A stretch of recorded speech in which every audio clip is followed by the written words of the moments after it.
తెలుగు తెలుగే అది, మన తెలుగే అది, తెలుగే అది.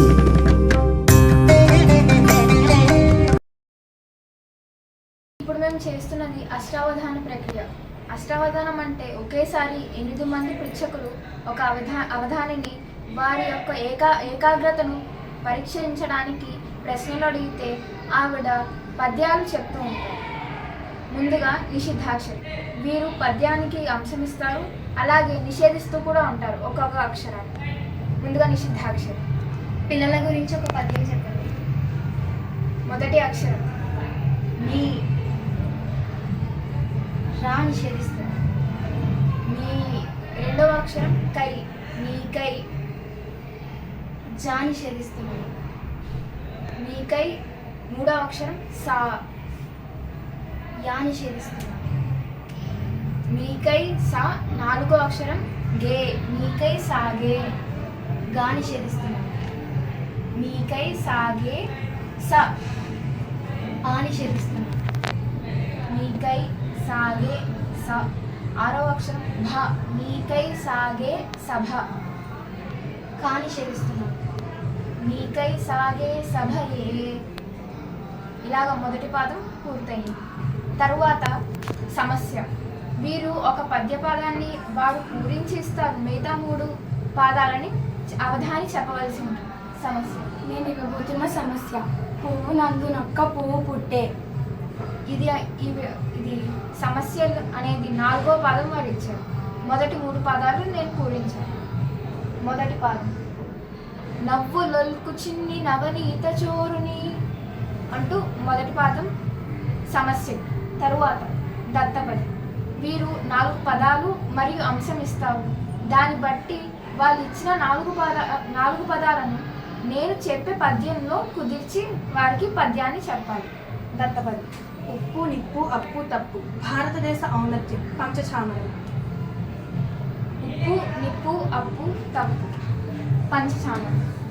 నిప్పునైన ఓర్చునట్టి నిష్ట భారతమునన్ అంటూ వారికి నిప్పు అనే పదాన్ని మొదటి పాదంలో కూర్చి తరువాత వర్ణనాంశం. వర్ణనాంశం, రామహనుమల మైత్రిని మత్తగోకిల్లో వర్ణించండి. వీరు ఆ అంశం గురించి వర్ణించమని కోరుతున్నారు.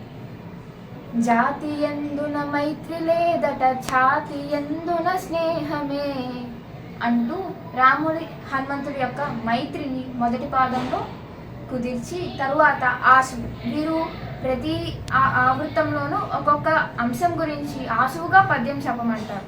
ఆశువు అనగా వేగం అని. ఇక్కడ వారికి వేగంగా 4 పాదాలు ఒకేసారి చెప్పవలసి ఉంటుంది. ఆశువు, తల్లిదండ్రులు ఆశించే ర్యాంకులలో పిల్లలలో దాగి ఉన్న ప్రతిభకు సంబంధం ఉందా? తల్లిదండ్రులు పిల్లల నుండి ర్యాంకులను ఆశిస్తారు. దాన్ని బట్టి పిల్లలో ఉండే ప్రతిభ ఏమవుతుంది అని అడుగుతున్నారు. అంకముల యొత్తిడికి నాశుగతి శక్తుల్, అంకములు మార్క్స్ ర్యాంకులో బట్టి పిల్లలకు శక్తి హీనిస్తుంది అంటూ అంకముల యొత్తిడికి నాశుగత శక్తుల్, ర్యాంకులను ఛత్రమున రక్షణయులేకన్, ర్యాంకు అనే ఛత్రమునందున రక్షణ లేదు పిల్లలకి అంటూ ర్యాంకులను ఛత్రమున రక్షణయులేకన్, పంకమున జారిపడు పచ్చడము ఓలన్, శంకయను కనుగొనగా ఛాత్రులకు నింతేన్. వారికి ఆ ర్యాంకులు అనే ఈ ప్రపంచం ఉండగా కూడా ర్యాంకులు అనే తమ వేరే ప్రపంచంలోనే ఎన్నో కష్టాలు పడుతున్నారు అంటూ ఆశు మొదటి పద్యం అవుతుంది. ఇప్పుడు వారగణనం, వారు ఒక తేదీని చెప్తారు. అది ఏ వారము అవధాని ఆలోచించి అసలు ఏమవుతుంది అనేది చెప్పాలి. వారగణనం 14 సెప్టెంబర్ 1953. 14 సెప్టెంబరు 1953 ఆదివారం. ఇక్కడ ఇంకొకటి అప్రస్తుత ప్రసంగం. వీరు ప్రస్తుతం కానివి ప్రశ్నల రూపంలో అడుగుతూ ఉంటారు. వాటిని సాధ్యం చేసి సమాధానాన్ని చెప్పవలసి ఉంటుంది. మనుషులకు ఆనందాన్ని ఇచ్చే సిటీ ఏది? మనుషులకి అన్ని సిటీల కన్నా పబ్లిసిటీ అనేది ఎక్కువ ఆనందాన్ని ఇస్తూ ఉంటుంది. దాన్నే మన పిల్లలు కూడా ఎక్కువ అదే కోరుకుంటూ ఉంటారు. ఇక్కడ మొదటి ఆవృత్తం పూర్తవుతుంది. ఇక్కడ అప్రస్తుతం లాగా వ్యస్తాక్షరి అని వారు అప్పుడప్పుడు ఒక్కొక్క అక్షరాన్ని చెప్తూ ఉంటారు. చివరికి ఆ పాదం ఆ వాక్యం అంతా ఏంటి అనేది చెప్పవలసి ఉంటుంది. బా ఎన్నో అక్షరం? 9వ అక్షరం బా. తర్వాత ఇక్కడతో మొదటి ఆవృత్తం పూర్తయింది. రెండవ ఆవృత్తం నిషిద్ధాక్షరి. వీరు పిల్లలపై పద్యం చెప్పమన్నారు. మొదటి పాదం మీకై సాగే సభయే అంటూ వారు నిషేధించిన వాటిని వదిలేసి మొదటి పాదాన్ని చెప్పాం. ఇప్పుడు రెండవ పాదం మొదటిగా ప్రాస నియమం ఉంటుంది కాబట్టి నేను వేస్తూ వాకుల్, తర్వాత నిషేధించేది మా నిషేధం. వాకుల్ క, వాకుల్ క, ఖా నిషేధం. వాకుల్ కన, వాకుల్ కన, నా నిషేధం. ము, వాకుల్ కన ము, నిషేధం లేదు. నిషేధం. వాకుల్ కన ముగ్ధ, ఆ నిషేధం. వాకుల్ కన ముగ్ధమైన, ఖా నిషేధం. వాకుల్ కన ముగ్ధమైన స, రా నిషేధం. భా, సా నిషేధం. వాకుల్ కన ముగ్ధమైన సా నిషేధించాను. స్థా వేస్తున్నాను. గా నిషేధం. స్థాయి, వాకుల్ కన ముగ్ధమైన సభాస్థాయి ఛా నిషేధం. గా, ఖా నిషేధం. లన్, వాకుల్ కన ముగ్ధమైన సభాస్థాయి గడల్ అంటూ వీరికి రెండవ పదం చెప్పి తరువాత సమస్య. మొదటిగా నవ్వులొల్కు చిన్ని నవనీత చోరుని అంటూ మొదటి పాదం చెప్పాము. ఇప్పుడు రెండవ పాదం నవ్వులొల్కు చిన్ని నవనీత చోరుని పంకజాస్యమందు పడిన వెన్న అంటూ రెండవ పాదం పూర్తి అయింది. తరువాత దత్తపది ఉప్పు, నిప్పు, అప్పు, తప్పు ఈ 4 వారు ఇచ్చిన పదాలు భారతదేశ ఔన్నత్యం గురించి, భారతదేశం యొక్క గొప్పతనాన్ని పంచచామరంలో వర్ణించమని కోరాడు. నిప్పునైన ఓర్చునట్టి నిష్ట భారతమ్మునన్, తప్పునైన సైచునట్టి. ఇక్కడ మీకు తప్పు అనే పదం కూడా వచ్చింది. 2 పదాలు వచ్చింది. తప్పునైన సైచునట్టి తాల్మిదేశమందునన్. ఇలాగా రెండవ పాదం పూర్తి అయింది. తరువాత వర్ణనాంశం రామహన్మల మైత్రిని మత్త కోకిలలో వర్ణించమన్నారు. జాతి ఎందున మైత్రి లేదట, ఛాతి ఎందున స్నేహమే, ఖ్యాతి ఎందున మైత్రి లేదట, కార్యకారణ బద్ధులే. వీరికి జాతి ఎందున మైత్రి లేదు, కానీ ఛాతి ఎందున మాత్రం స్నేహమే. ఎటువంటి వాళ్ళు వారి జాతి బట్టి ఎవరిని మా స్నేహితులు కారు అనకుండా రాముడు హనుమంతుల మైత్రి అంత గొప్పది అని వర్ణిస్తూ 2 పాదాలు పూర్తయ్యాయి. ఆగండి, ఇక్కడ మరి ప్రశ్న వద్దా? శివుడు శీర్షాసనం వేస్తే గంగ పరిస్థితి ఏమిటండి? శివుడు శీర్షాసనం వేస్తే గంగ పరిస్థితి అధోలోకాలన్నీ పావనం అవుతాయి. ఏముంది, మనం కాశీ వెళ్తాం, అక్కడ గంగ జలాన్ని చల్లుకుంటేందుకు పుణ్యం అని మొత్తం ఆ నీరు మొత్తం అన్ని ప్రపంచాలకి కలిగి అంతా పావనం అవుతుంది. అంత మరి ఉండదు. అర్ధనారీశ్వరుడు బస్సు ఎక్కి వెళ్తే ఎక్కడ కూర్చుంటాడండి? స్త్రీ వైపు కూర్చుంటాడో పురుషుడి వైపు కూర్చుంటాడు, అవి 2 కాదండి. డ్రైవర్ సీట్లో కూర్చుంటాడు. మనం గమ్యానికి హాయిగా తీసుకెళ్ళిపోతారు. ఏ ప్రశ్న ఏమీ అక్కర్లేదు. అక్కడతో మీరు కొంచెం అయితే తరువాత వారగణనం ఇంకొకటి 2 అక్టోబర్ 1869 శనివారం. తరువాత ఆసు, 2వ ఆవృత్తంలో 2వ ఆసు. విద్యార్థులకు ఫోన్లో ఇన్స్టాగ్రామ్, స్నాప్చాట్లు వాడాలని ఉంటుంది. అలాగే చదువు పట్ల శ్రద్ధ చూపాలని కూడా ఉంటుంది. వారి మానసిక స్థితి ఏమిటి? మంచి చెడుల యందు మదిడి ఇలలుగా అంతరంగం ఒకటి ఆత్మసాక్షి, మదిని నిలిపి మనుమ మహిమ అన్య రీతిలో వరలగలవు వృద్ధి పరగగలవు. అంటే మనము ఏది తప్పు చేస్తున్నామా ఒప్పు చేస్తున్నామా అనేది మనకి ఆత్మసాక్షి ముందుగానే ఒక హెచ్చరికను ఇస్తూ ఉంటుంది. దాన్ని బట్టి వెళ్తే మనుషులు తప్పులు చేయరు అంటూ మనం చదువుకోవాలి. ఇన్స్టాగ్రామ్ స్నాప్చాట్లో కూడా వాడచ్చు, కానీ చదువుకి ప్రాధాన్యతని ఎక్కువ ఇవ్వాలి అంటూ ఆసు పద్యం పూరించి 3వ ఆవృత్తంలోకి వెళ్తున్నాం. ఈలోపు వ్యస్తాక్షరి 3 అక్షరాలను తీసుకుంటున్నాం. కై 2వ అక్షరం, ఇంకొక అక్షరం చే ఎన్నో 13. తరువాత 3వ ఆవృత్తం మళ్ళీ నిషిద్ధాక్షరితో. ఇప్పుడు మొదటి 2 పాదాలకి నిషిద్ధం ఇచ్చారు, తర్వాత 3, 4 పాదాలకి వారికి నిషిద్ధం చేసే పని ఉండదు, ఇంకా ప్రాస ఉంటుంది కాబట్టి పద్యం చెప్తూ వెళ్ళిపోండి. మొదటి 2 పాదాలు ఒకసారి. మీకై సాగే సభయే వాపుల్కన ముగ్ధమైన సభాస్థాయిగళ్. ఇవి వీరికి ముందు 2 పాదాలు, తర్వాత 3, 4 పాదాలు.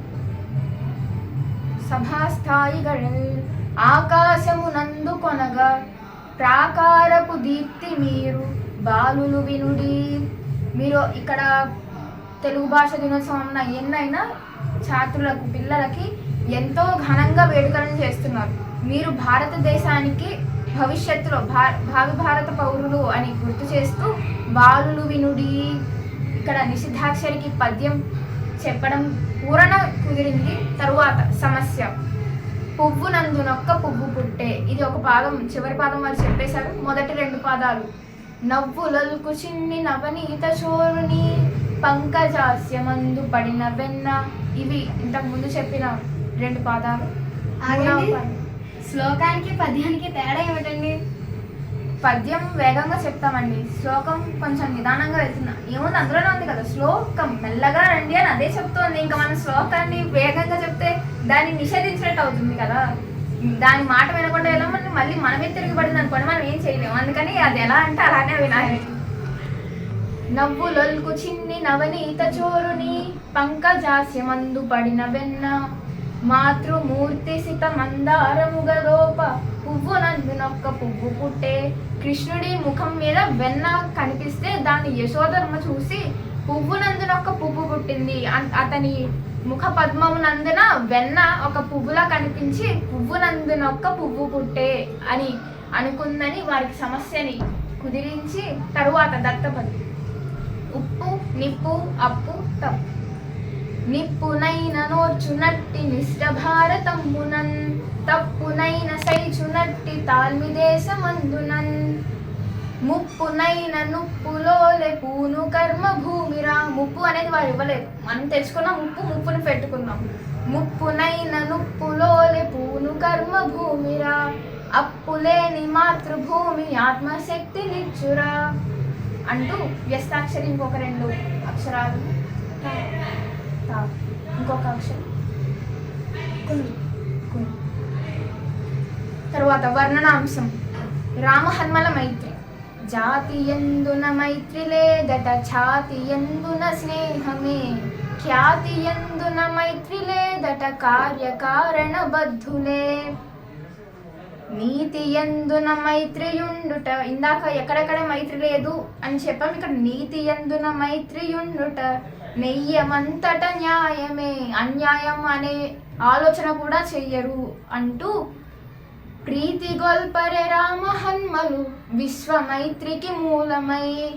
విశ్వానికి మైత్రి అంటే ఎలా ఉండాలి అని చాటి చెప్పిన రామహన్మల మైత్రి అంత గొప్పది అంటూ వర్ణన పూర్తి అయ్యింది. ఆసు.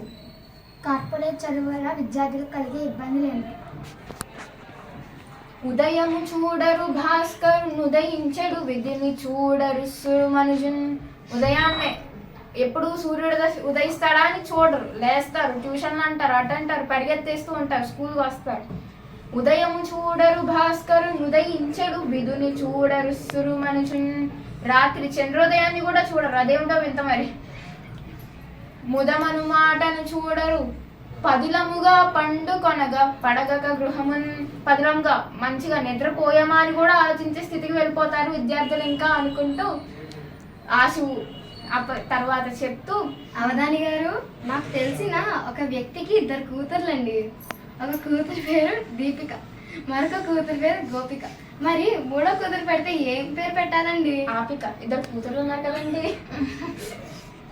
తరువాత వారగణనం, ఇంకొక వారగణనం. 29 ఆగస్ట్ 1966. 29 ఆగస్ట్ సోమవారం. తరువాత వ్యస్తాక్షరం మిగిలిన అక్షరాలని చెప్తే శ్రీ యా. తర్వాత మిగతా తా. మీరు చెప్పిన అక్షరాలన్నీ వచ్చేసాయి. ఇప్పుడు అందరికి పద్య పూరణం అయిపోయింది కాబట్టి ధారణ ఇప్పుడు జరుగుతుంది. మరి ఆగండి, ధారణ ముందు నేను ఉన్నానండి. కొంచెం చెప్పండి. ఒకవేళ మీకు అవధానాలను నిషేధించే పని అప్పచెప్తే మీరు ఏం చేస్తారండి? ముందు దశల వారీగా చేస్తూ ఉంటానండి. నిషేధించే ముందు అప్రస్తుత ప్రసంగాన్ని నిషేధించేస్తాను. నేనేం చేశానండి బాబా మిమ్మల్ని? ఇందాక ఇద్దరు కూతుర్లు పడితే మూడో కూతురు పేరు ఏమిటి అని అడిగారు. శ్లోకం పద్యం ఎందుకు అని అడిగారు. ఇంకా మిమ్మల్ని నిషేధించేస్తే అవధాని తన పని చక్కగా చేసుకుంటూ వెళ్ళిపోతుందండి. ఇప్పుడు ధారణ. మొదటగా నిషిద్ధాక్షరి పిల్లల గురించి పద్యం చెప్పమన్నారు. మీకై సాగే సభయే వాకుల్కన ముగ్ధమైన సభాస్థాయిగళల్ ఆకాశమునందు కొనగా ప్రాకారపు దీప్తి మీరు బాలులు వినుడి. తరువాత సమస్య. పువ్వునందునొక్క పువ్వు పుట్టే, నవ్వులల్కు చిన్ని నవనీత చోరుని పంకజాస్యమందు పడిన వెన్న మాతృమూర్తి సిత మందారము గదోప పువ్వునందునొక్క పువ్వు పుట్టే. తర్వాత దత్తపది. ఉప్పు, నిప్పు, అప్పు, తప్పు. భారతదేశ ఔన్నత్యం గురించి పంచచామరం. నిప్పునైన నోర్చునట్టి నిష్ట భారతమ్మునన్ తప్పునైన సైచునట్టి తాల్మిదేశమందునన్ ముప్పునైన నుప్పులోలే పూను కర్మ భూమిరా అప్పులేని మాతృభూమి ఆత్మశక్తి నిచ్చురా. వర్ణనాంశము. రామహన్మల మైత్రిని మత కోకిలలు. జాతి ఎందున మైత్రి లేదట ఛాతి ఎందున స్నేహమే ఖ్యాతి ఎందున మైత్రి లేదట కార్యకారణ బద్ధులే నీతి ఎందున మైత్రియుండుట నెయ్యమంతట న్యాయమే ప్రీతి గొల్పరే రామహన్మలు విశ్వమైత్రికి మూలమై. ఆశువులు ధారణాంశంలోకి రావు గనక, అంటే వారికి వేగంగా అప్పుడే చెప్పేస్తాము కాబట్టి అవి ధారణాంశంలోకి రావు. వారగణనం కూడా ధారణాంశంలోకి రావు. తరువాత వీరు అక్షరాలను ఇచ్చారు మధ్య మధ్యలో. ఆ వాక్యం శ్రీకైవల్య పదంబు చేరుటకునే చింతించదవు. అంతేనండి. ఇలాగా అవధాన ప్రక్రియ జరుగుతుంది. ఇది అష్టావధానం. శతావధానం, సహస్రావధానం అని 100 ప్రశ్నలు, శతావధానం అని 100 ప్రశ్నలు, సహస్రావధానం అంటే 1000, పంచశతం. అలాగా ఎంతో మంది పృచ్ఛకులు ఉంటారు. అలాగే అవధానిని ఎలా అణకట్టాలి, ఎలా వలలో వేయాలని అప్రస్తుతం వారు ఎన్ని ఇబ్బందులు పడినా చివరికి అవధానిదే విజయం అయ్యి ఇలా అవధానం జరుగుతూ ఉంటుంది. ధన్యవాదాలు.